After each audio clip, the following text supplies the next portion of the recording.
नमः पार्वती पतये हर हर महादेव।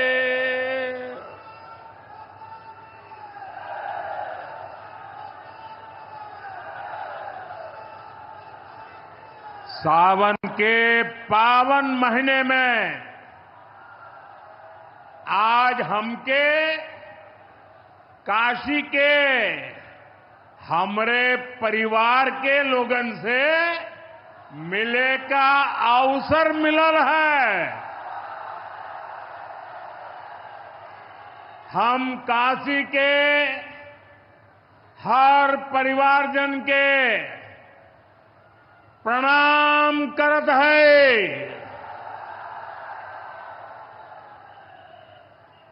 यूपी के मुख्यमंत्री योगी आदित्यनाथ जी, डिप्टी सीएम केशव प्रसाद मौर्य जी, ब्रजेश पाठक जी, पटना से हमारे साथ जुड़े कृषि मंत्री शिवराज सिंह चौहान जी, देश के अलग अलग हिस्सों में जुड़े हुए सभी आदरणीय मुख्यमंत्रीगण, गवर्नर श्री, मंत्रीगण, यूपी सरकार के मंत्रीगण, यूपी भाजपा अध्यक्ष भूपेंद्र सिंह चौधरी जी, सभी विधायक एवं जनप्रतिनिधिगण और मेरे प्यारे किसान भाइयों और बहनों, और विशेष रूप से काशी के मेरे मालिक जनता जनार्दन,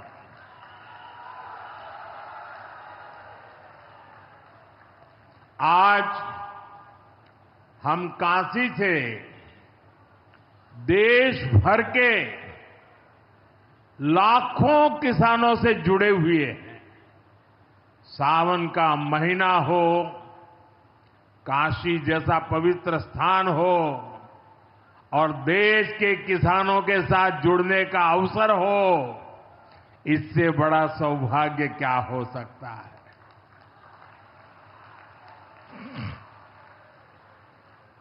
आज मैं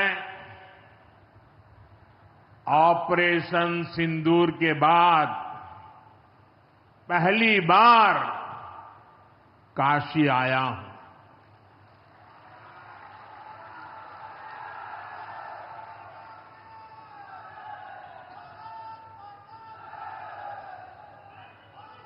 जब 22 अप्रैल को पहलगाम में आतंकी हमला हुआ था,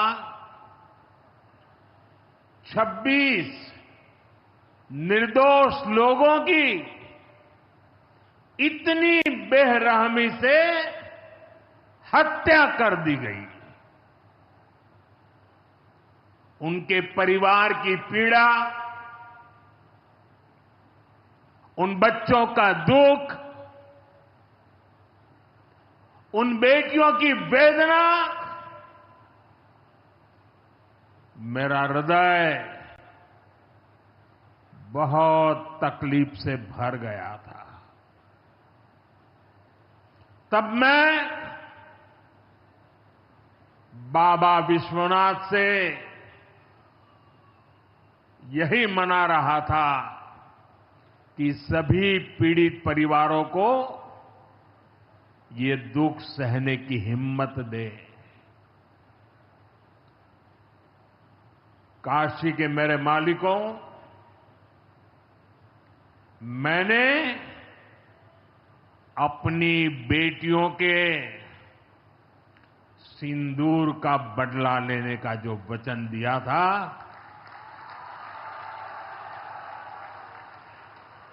वो भी पूरा हुआ है। ये महादेव के आशीर्वाद से ही संभव हुआ है। मैं ऑपरेशन सिंदूर की सफलता को उनके चरणों में समर्पित करता हूं।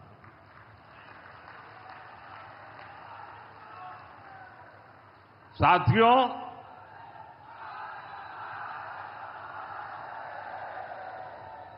इन दिनों जब काशी में गंगा जल लेकर जाते हुए शिव भक्तों की तस्वीरें जब देखने का अवसर मिल रहा है, दिव्य तस्वीरें, और खासकर सावन के पहले सोमवार को जब हमारे यादव बंधु बाबा का जलाभिषेक करने निकलते थे, गौरी केदारेश्वर से कंधे पर गंगा जल लेकर यादव बंधुओं का समूह, कितना मनोरम दृश्य होता है। डमरू की आवाज, गलियों में कोलाहल, एक अद्भुत भाव विश्व पैदा होता है। मेरी भी बहुत इच्छा थी कि इस सावन के पवित्र महीने में बाबा विश्वनाथ और मार्कंडेय महादेव के दर्शन करूं, लेकिन मेरे वहां जाने से महादेव के भक्तों को असुविधा न हो, उनके दर्शन में बाधा न पड़े, इसलिए मैं आज यहीं से भोलेनाथ और मां गंगा को प्रणाम कर रहा हूं।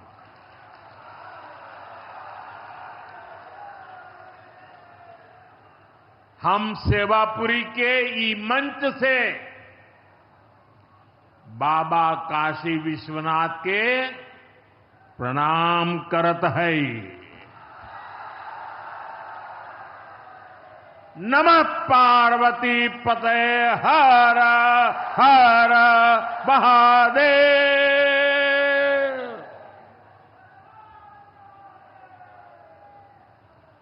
साथियों, कुछ दिनों पहले मैं तमिलनाडु में था। मैं वहां 1000 साल पुराने एक ऐतिहासिक मंदिर गया था,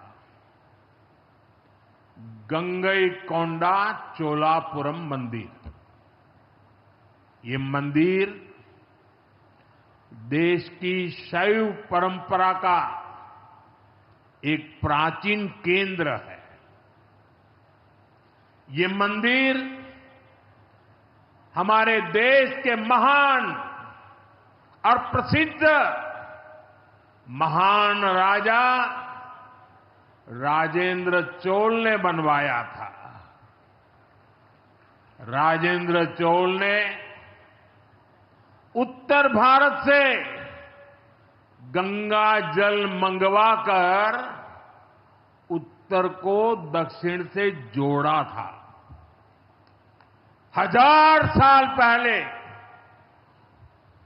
अपनी शिव भक्ति और शैव परंपरा के जरिए राजेंद्र चोल ने एक भारत श्रेष्ठ भारत का उद्घोष किया। आज काशी तमिल संगमम जैसे प्रयासों के जरिए हम उसे आगे बढ़ाने का एक नम्र प्रयास कर रहे हैं। और मैं जब अभी गंगईकोंडा चोलापुरम गया तो मेरे लिए बहुत संतोष की बात है कि 1000 साल बाद आपके आशीर्वाद से मैं भी गंगा जल लेकर वहां गया था।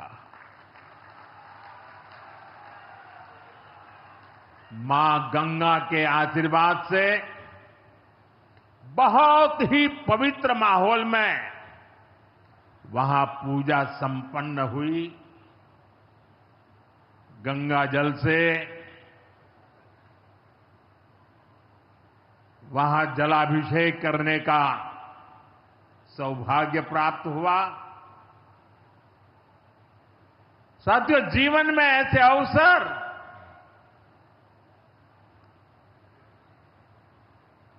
बहुत प्रेरणा देते हैं। देश की एकता की हर बात नई चेतना जगा देती है और तभी तो ऑपरेशन सिंदूर सफल होता है।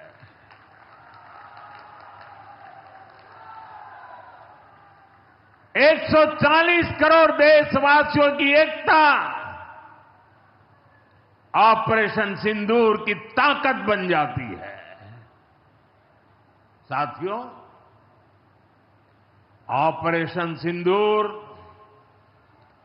जवानों के पराक्रम का वो पल और आज किसानों को प्रणाम करने का अवसर। आज यहां एक विराट किसान उत्सव का आयोजन हो रहा है। देश के 10 करोड़ किसान भाइयों बहनों के खातों में 21,000 करोड़ रुपए पीएम किसान सम्मान निधि के रूप में भेजे गए हैं। और जब काशी से धन जाता है ना, वो तो अपने आप प्रसाद बन जाता है।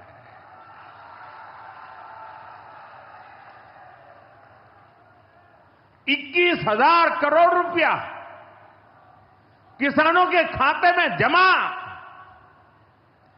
साथियों, आज यहां भी 2,000 करोड़ रुपए से ज्यादा की विकास परियोजनाओं का लोकार्पण और शिलान्यास भी हुआ है। बाबा के आशीर्वाद से काशी में विकास की अविरल धारा मां गंगा के साथ साथ आगे बढ़ रही है। मैं आप सभी को, देश के किसानों को बहुत बहुत बधाई देता हूं। अभी कुछ ही दिन पहले काशी में सांसद टूरिस्ट गाइड प्रतियोगिता भी आयोजित की गई थी। यानी स्पर्धा के द्वारा स्किल डेवलपमेंट, स्वयं प्रयास से स्किल डेवलपमेंट, उसके अनेक प्रयोग आज काशी की भूमि में हो रहे हैं। आने वाले दिनों में काशी सांसद फोटोग्राफी प्रतियोगिता, सांसद रोजगार मेला समेत कई और आयोजन भी होने वाले हैं। मैं यहां सरकार के सभी मुलाजिमों को, सरकार के सभी अधिकारियों को भी सार्वजनिक रूप से बहुत बहुत बधाई देता हूं, ताकि वे जनभागीदारी से युवा पीढ़ी को जोड़ करके ऐसे अद्भुत कार्यक्रमों की रचना करते हैं और सफलतापूर्वक उसको आगे बढ़ाते हैं। इस काम में जुड़े हुए सभी अधिकारी भी बहुत बहुत बधाई के पात्र हैं। जो ये प्रतियोगिता में हिस्सा ले रहे हैं, उनको भी मेरी बहुत बहुत शुभकामनाएं हैं। साथियों, हमारी सरकार निरंतर किसानों की खुशहाली के लिए काम कर रही है।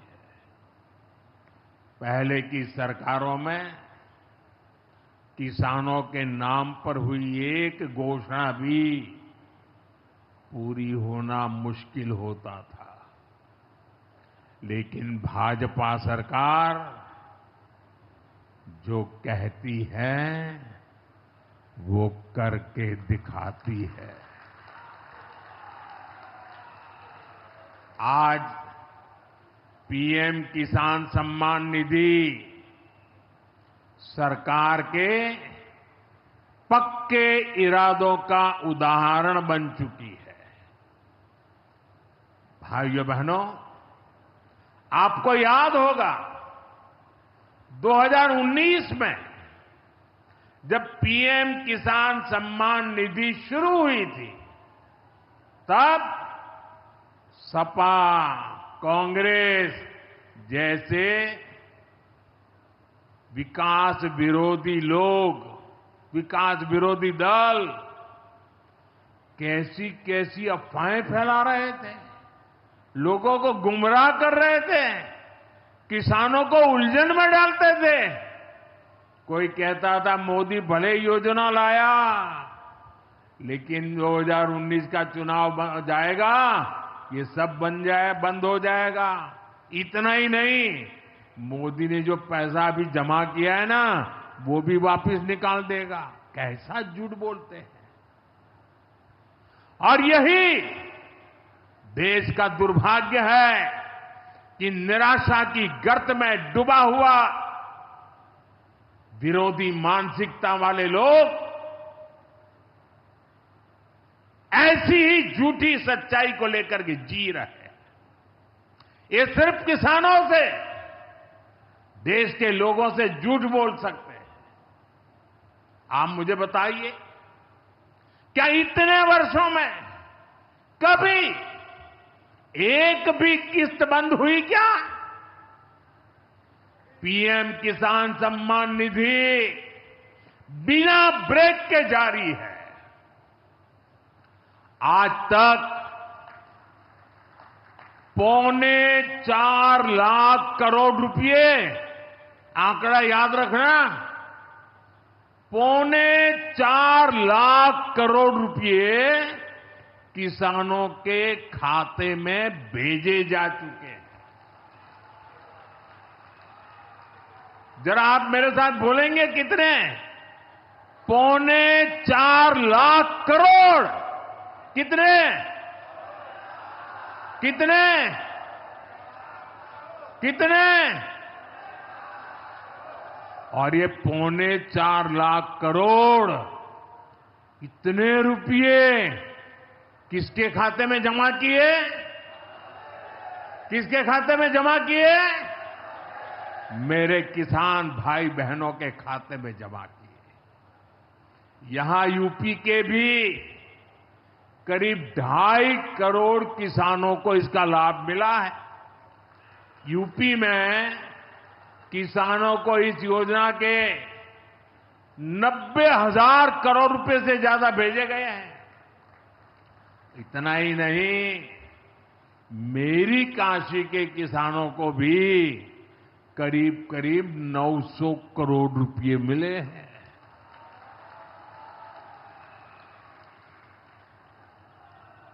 आपने ऐसा सांसद चुना कि आपके खाते में 900 करोड़ रुपया आया है।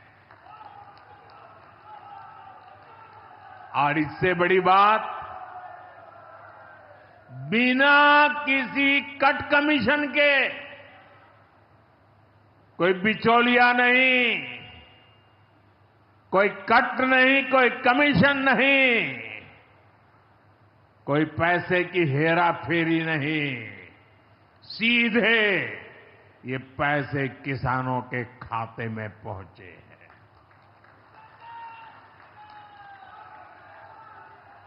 और मोदी ने ये परमानेंट व्यवस्था बना दी है। ना लीकेज होगी, न गरीब का हक छीना जाएगा। साथियों, मोदी के विकास का मंत्र है, जो जितना पिछड़ा उसे उतनी ज्यादा प्राथमिकता। जो जितना पिछड़ा उसे ज्यादा प्राथमिकता। इस महीने केंद्र सरकार ने एक और बड़ी योजना को मंजूरी दी है। इसका नाम है प्रधानमंत्री धन धान्य कृषि योजना। इस योजना पर 24,000 करोड़ रुपए किसानों के कल्याण के लिए, कृषि व्यवस्था के लिए, कृषि विकास के लिए 24,000 करोड़ रुपए खर्च किए जाएंगे। देश के ऐसे जिले जो पिछली सरकारों की गलत नीतियों के कारण विकास की राह में पिछड़ गए, पिछड़े रह गए, जो कृषि उत्पादन भी कम हो रहा है, जहां किसानों की आमदनी भी कम है, अरे कोई पूछने वाला नहीं था, उन जिलों पर प्रधानमंत्री धन धान्य कृषि योजना का फोकस होगा। इससे यूपी के भी लाखों किसानों को फायदा होगा। साथियों, किसानों के जीवन में बदलाव के लिए, उनकी आय बढ़ाने के लिए, खेती पर होने वाला खर्च कम करने के लिए एनडीए सरकार पूरी शक्ति से काम कर रही है, पूरी ताकत लगा रही है। हम बीज से बाजार तक किसानों के साथ खड़े हैं। खेतों तक पानी पहुंचे, इसके लिए देश में लाखों करोड़ रुपए की सिंचाई योजना चलाई जा रही है। साथियों, किसानों के सामने एक बड़ी चुनौती मौसम की होती रही है। कभी ज्यादा बारिश हो गई, कभी ओला गिर गया, पाला पड़ गया। किसानों को इससे सुरक्षा देने के लिए पीएम फसल बीमा योजना शुरू हुई। इस योजना के तहत, यह आंकड़ा भी याद रखिए, इस बीमा योजना के तहत अब तक 2.25 लाख करोड़ रुपए, 2.25 लाख करोड़ रुपए से ज्यादा का क्लेम किसानों को दिया जा चुका है। बीमा के माध्यम से 2.25 लाख करोड़ रुपया। कितना बताएंगे? कितना? 2.25 लाख करोड़ रुपया। साथियों, हमारी सरकार यह भी सुनिश्चित कर रही है कि आपको आपकी फसल की सही कीमत मिले। इसके लिए फसलों की एमएसपी में रिकॉर्ड वृद्धि हुई है। धान और गेहूं जैसी प्रमुख फसलों की एमएसपी भी बढ़ाई गई है। आपकी उपज सुरक्षित रहे, इसलिए सरकार देश में हजारों नए गोदाम भी बनवा रही है। भाइयों बहनों, हमारा जोर कृषि अर्थव्यवस्था में महिलाओं की भागीदारी बढ़ाने पर भी है। हम लखपति दीदी अभियान चला रहे हैं।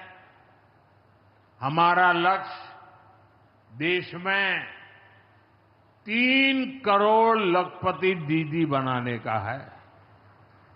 3 करोड़ लखपति दीदी। ये सपा वाले तो ये आंकड़ा सुनकर के ही साइकिल लेके भाग जाएंगे। अब तक 1.5 करोड़ से ज्यादा लखपति दीदी भी बन चुकी है। 3 करोड़ का लक्ष्य में से आधा काम पूरा कर लिया। 1.5 करोड़ गांव में काम करने वाली गरीब परिवार की, किसान परिवार की हमारी बहनें, 1.5 करोड़ बहनें लखपति दीदी बन जाए, ये बहुत बड़ा काम हो रहा है। सरकार के ड्रोन दीदी अभियान ने भी लाखों बहनों की आय बढ़ाई है। साथियों, हमारी सरकार कृषि से जुड़ी आधुनिक रिसर्च को खेतों तक पहुंचाने में भी जुटी है। इसके लिए मई और जून के महीने में खास तौर पर विकसित कृषि संकल्प अभियान चलाया गया। लैब से लैंड के मंत्र के साथ 1.25 करोड़ से अधिक किसानों से सीधा संवाद किया गया। हमारे देश में माना गया है और यह व्यवस्था भी है कि कृषि ये राज्य का विषय है और सही भी है, लेकिन उसके बावजूद भी भारत सरकार को लगा, एनडीए सरकार को लगा, मोदी सरकार को लगा कि भले विषय राज्य का हो, राज्य करे, कर पाए न कर पाए, बहुत से राज्य जो नहीं कर पाते हैं, तो हमने तय किया कि हम खुद भी कुछ करेंगे और करोड़ों किसानों के साथ सीधा संवाद किया। साथियों, केंद्र सरकार की योजनाओं का लाभ आप सभी तक निरंतर पहुंचता रहे, इस दिशा में आज मुझे आपके साथ एक अहम जानकारी साझा करनी है और उसमें मुझे आपकी मदद भी चाहिए। यहां बैठे हुए लोगों की भी मदद चाहिए। आपको पता है, जनधन योजना के तहत देश में 55 करोड़ गरीबों के बैंक खाते खोले गए। जिनको कभी बैंक का दरवाजा देखने का सौभाग्य नहीं मिला था, ऐसे 55 करोड़ लोगों के खाते, ये मोदी को जब से आपने काम करने का अवसर दिया ना, मैं ये काम कर रहा था। 55 करोड़। अब इस योजना को हाल ही में 10 साल पूरे हुए हैं। अब बैंकिंग क्षेत्र का कुछ नियम है। वो नियम ये कहते हैं कि 10 साल बाद बैंक खातों का दोबारा से केवाईसी करना जरूरी होता है। एक प्रक्रिया पूरी करनी होती है। अब आप बैंक में जाएं, करें या न करें, पहले सब आपको करना होता है। अब मैंने थोड़ा आपका भार कम करने का बीड़ा उठाया है, तो मैंने बैंक वालों से कहा कि लोग आएं, केवाईसी करें, अच्छी बात है, हमें नागरिकों को हमेशा जागृत रखना चाहिए, लेकिन हम क्या एक अभियान चला सकते हैं? मैं आज रिजर्व बैंक का, हमारे देश की सभी बैंकों का, बैंक के सभी कर्ता धर्ताओं का हृदय से अभिनंदन करना चाहता हूं। आज उन्होंने एक ऐसा काम उठाया है जो हमें गर्व से भर देता है। बैंक के लोग इस 10 करोड़ लोगों को, अरे 10 साल के बाद ये 55 करोड़ लोग अपना फिर से रिव्यू करें, इसलिए केवाईसी जो करना है, इस काम को पूरा करने के लिए 1 जुलाई से देश भर में बहुत बड़ा अभियान चल रहा है। हमारे बैंक स्वयं हर ग्राम पंचायत तक पहुंच रहे हैं, वहां पर जाकर के मेला लगाते हैं। अब तक ऐसी करीब 1 लाख ग्राम पंचायत में बैंक अपने कैंप, अपना मेला लगा चुके हैं। लाखों लोगों ने दोबारा अपना केवाईसी भी करा लिया है और ये अभियान आगे भी चलने वाला है। मैं ऐसे हर साथी जिसका जनधन खाता है उससे आग्रह करूंगा कि वो फिर से अपना केवाईसी जरूर करा ले। साथियों, ग्राम पंचायतों में बैंक जो स्पेशल कैंप लगा रहे हैं, अभी भी लाखों पंचायतों का काम जारी है। मैं समझता हूं कि इन कैंप का फायदा उठाना चाहिए और उसके कई फायदे हैं। एक और फायदा भी है, इन कैंपों में प्रधानमंत्री सुरक्षा बीमा योजना, प्रधानमंत्री जीवन ज्योति बीमा योजना, अटल पेंशन योजना, ऐसी अनेक योजनाओं का रजिस्ट्रेशन भी हो रहा है। और ये बीमा तो ऐसा है कि एक चाय के खर्चे से भी कम खर्चा लग जाता है। ये योजनाएं आपकी बहुत मदद करती है। इसलिए बैंकों ने जो जितना बड़ा अभियान चलाया है, आप इसका बहुत फायदा लीजिए। पूरे देश के लोगों से मैं कहता हूं, आप इन कैंपों में जरूर जाइए। अब अगर आप अब तक इन योजनाओं से नहीं जुड़े हैं तो उनके लिए रजिस्ट्रेशन करवाइए और अपने जनधन खाते का केवाईसी भी कराइए।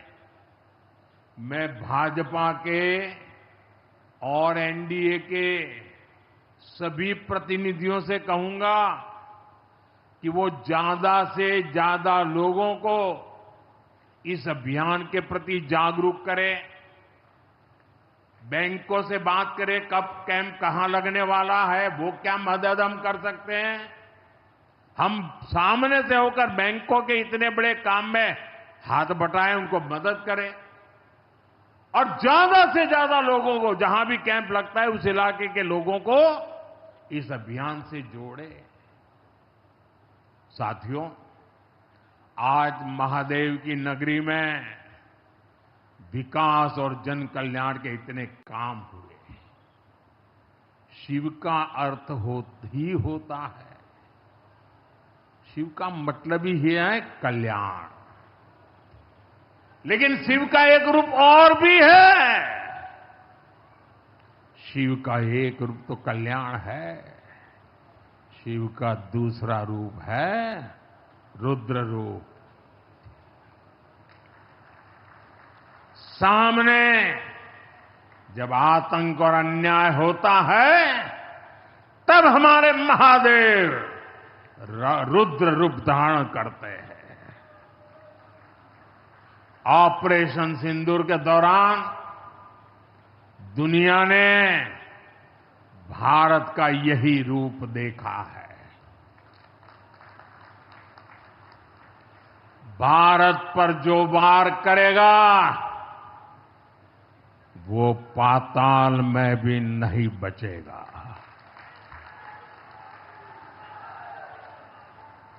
लेकिन भाइयों बहनों, दुर्भाग्य से ऑपरेशन सिंदूर की सफलता पर हमारे देश के कुछ लोगों को भी पेट में दर्द हो रहा है। ये कांग्रेस पार्टी और उनके चेले चपाटे, उनके दोस्त इस बात को पचा नहीं पा रहे कि भारत ने पाकिस्तान के आतंकी ठिकानों को तबाह कर दिया। मैं मेरे काशी के मालिकों से पूछना चाहता हूं, भारत की ताकत से आपको गर्व होता है कि नहीं होता है? ऑपरेशन सिंदूर से गर्व होता है कि नहीं होता है? आतंकियों के ठिकानों को नष्ट करने का आपको गर्व होता है कि नहीं होता है? साथियों, आपने वो तस्वीरें देखी होगी, कैसे हमारे ड्रोन्स, हमारे मिसाइल्स ने सटीक वार करके आतंक के हेडक्वार्टर्स को खंडहर बना दिया। पाकिस्तान के कई सारे एयरबेस तो आज भी आईसीयू में पड़े हैं। पाकिस्तान दुखी है, ये तो सब कोई समझ सकता है, लेकिन पाकिस्तान का ये दुख कांग्रेस और सपा से सहन नहीं हो पा रहा। उधर आतंक का आकार होता है, इधर कांग्रेस सपा वाले आतंकियों की हालत को देखकर रोते हैं। साथियों, कांग्रेस हमारी सेनाओं के पराक्रम का लगातार अपमान कर रही है। कांग्रेस ने ऑपरेशन सिंदूर को तमाशा कहा है। आप मुझे बताइए, सिंदूर कभी भी तमाशा हो सकता है क्या? हो सकता है क्या? क्या सिंदूर को तमाशा कोई कह सकता है क्या? हमारी सेना का पराक्रम और बहनों के सिंदूर का बदला तमाशा कहने की ये हिम्मत, ये निर्लज्जता, भाइयों बहनों, वोट बैंक और तुष्टीकरण की इस राजनीति में ये समाजवादी पार्टी भी पीछे नहीं है। ये सपा के नेता संसद में कह रहे थे, पहलगाम के आतंकवादियों को अभी क्यों मारा? अब बताइए, क्या उनको पूछ फोन करूं क्या? सपा वालों को मारूं क्या ना मारूं? कोई मुझे बताए भाई, सामान्य बुद्धि से बताए, क्या आतंकवादियों को मारने के लिए भी क्या इंतजार करना चाहिए क्या? क्या उन्हें भागने का मौका देना था क्या? ये वही लोग हैं जो यूपी में जब सत्ता में थे तब आतंकवादियों को क्लीन चिट देते थे, बम धमाके करने वाले आतंकियों से मुकदमे वापस लेते थे। अब उन्हें आतंकवादियों के मारे जाने पर परेशानी हो रही है। इन्हें ऑपरेशन सिंदूर के नाम पर परेशानी हो रही है। मैं इन लोगों को काशी की धरती से कहना चाहता हूं, ये नया भारत है।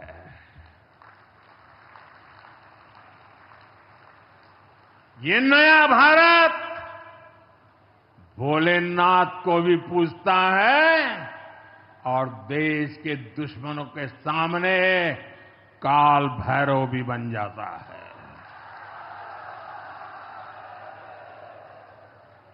साथियों, ऑपरेशन सिंदूर के दौरान भारत के स्वदेशी हथियारों की ताकत पूरी दुनिया ने देखी है। हमारे एयर डिफेंस सिस्टम, हमारी स्वदेशी मिसाइलें, स्वदेशी ड्रोन्स, इन्होंने आत्मनिर्भर भारत की ताकत को साबित किया है। खासकर हमारी ब्रह्मोस मिसाइलें, इनकी दहशत भारत के हर दुश्मन के भीतर भर गई है। पाकिस्तान में कहीं यूं ही ब्रह्मोस आवाज आ जाए ना तो नींद नहीं आती। मेरे प्यारे भाई बहनों, मैं यूपी का सांसद हूं। यूपी के सांसद के नाते मुझे खुशी है कि वो ब्रह्मोस मिसाइलें हमारे यूपी में भी बनेगी।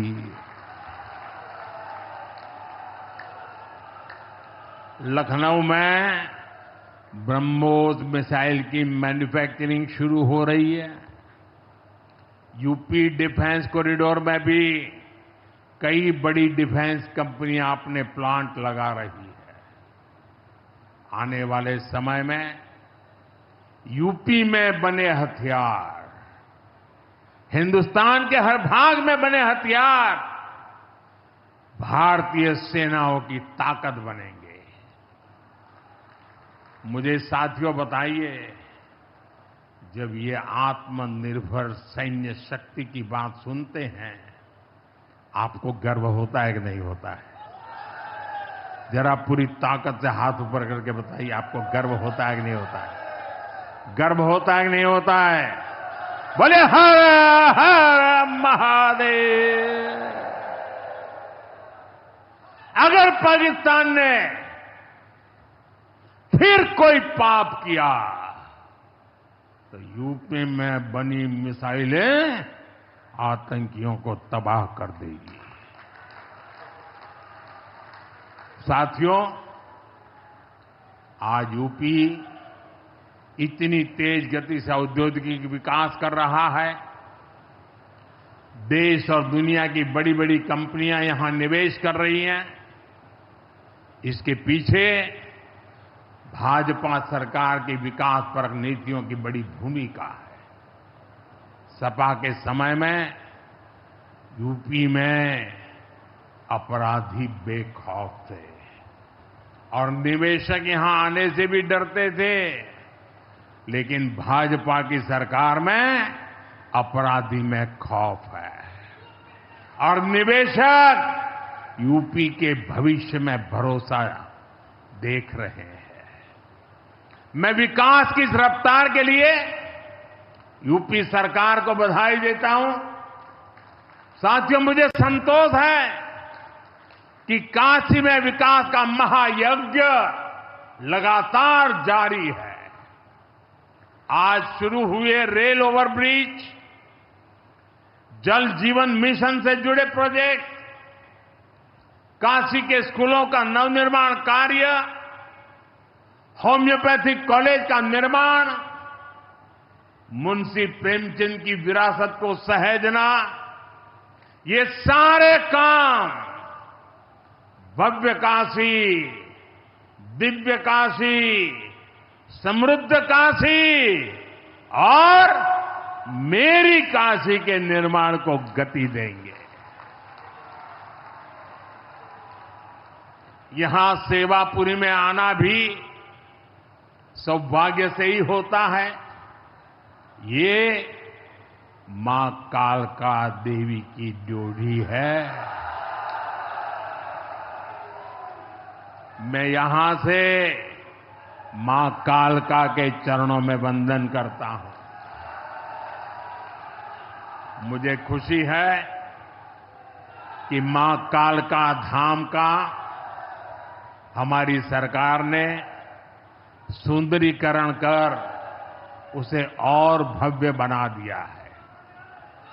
मंदिर तक आना जाना भी आसान हो गया है। सेवापुरी का इतिहास क्रांति का इतिहास रहा है। स्वतंत्रता संग्राम में यहां के अनेकों लोगों ने भागीदारी की थी। यही वो सेवापुरी है जहां महात्मा गांधी की कल्पना साकार हुई। यहां घर घर महिला पुरुष के हाथों में चरखा हुआ करता था।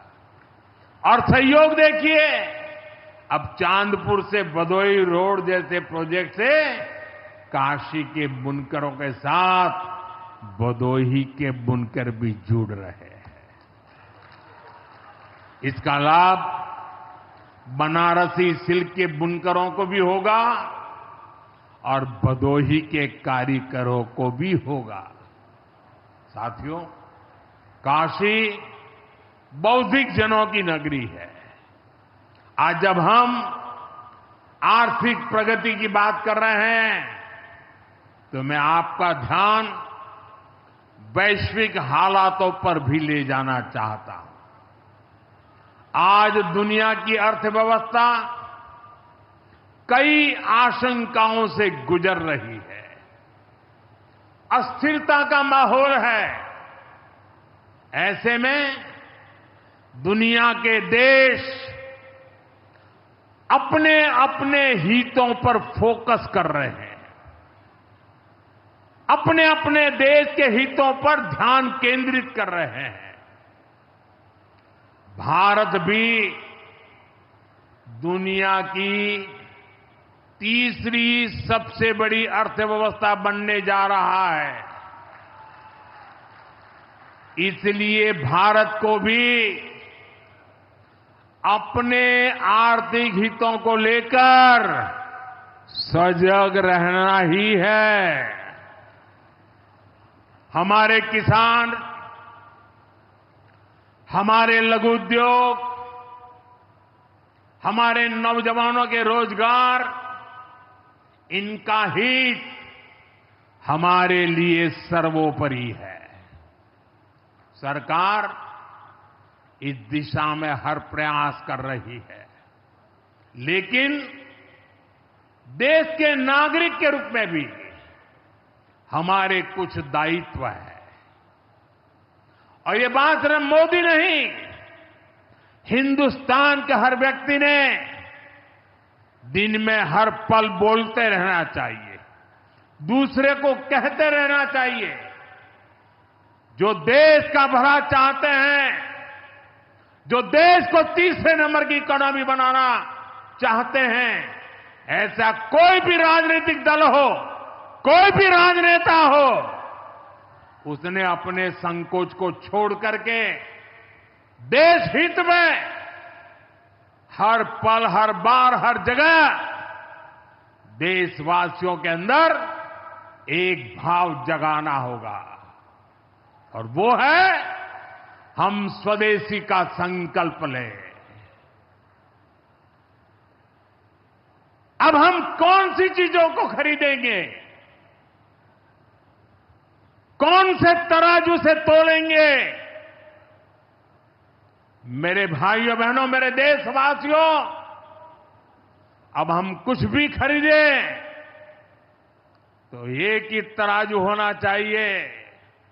हम उन चीजों को खरीदेंगे जिसे बनाने में किसी न किसी भारतीय का पसीना बहा है। और जो चीज भारत के लोगों द्वारा बनी है, भारत के लोगों के कौशल्य से बनी है, भारत के लोगों के पसीने से बनी है, हमारे लिए बहुत स्वदेशी है। हमें vocal for local, vocal for local मंत्र को अपनाना होगा। हम संकल्प लें कि हम मेक इन इंडिया प्रोडक्ट्स को ही बढ़ावा देंगे। हमारे घर में जो कुछ भी नया सामान आएगा, मैं नए सामान की बात कर रहा हूं, हमारे घर में जो भी नया सामान आएगा वो स्वदेशी ही होगा। ये जिम्मेदारी हर देशवासी को लेनी होगी। और मैं आज मेरे व्यापार जगत के भाई बहनों से विशेष आग्रह करना चाहता हूं। मैं मेरे दुकानदार भाई बहनों से आग्रह करना चाहता हूं, जब दुनिया इस प्रकार से अस्थिरता के माहौल से गुजर रही है, तब हम भी, चाहे व्यापार हो, छोटी दुकान हो, कारोबार करते हो, अब हम हमारे यहां से सिर्फ और सिर्फ स्वदेशी माल ही बेचेंगे। साथियों, ये स्वदेशी माल बेचने का संकल्प भी देश की सच्ची सेवा होगा। आने वाले महीने त्योहारों के महीने हैं, दिवाली आएगी, बाद में शादियों के समय आएगा। हर पल अब स्वदेशी ही खरीदेंगे। मैंने जब देशवासियों को कहा था मेड इन इंडिया, अब विदेशों में जाकर के शादियां कर करके देश का धन मत लुटाओ।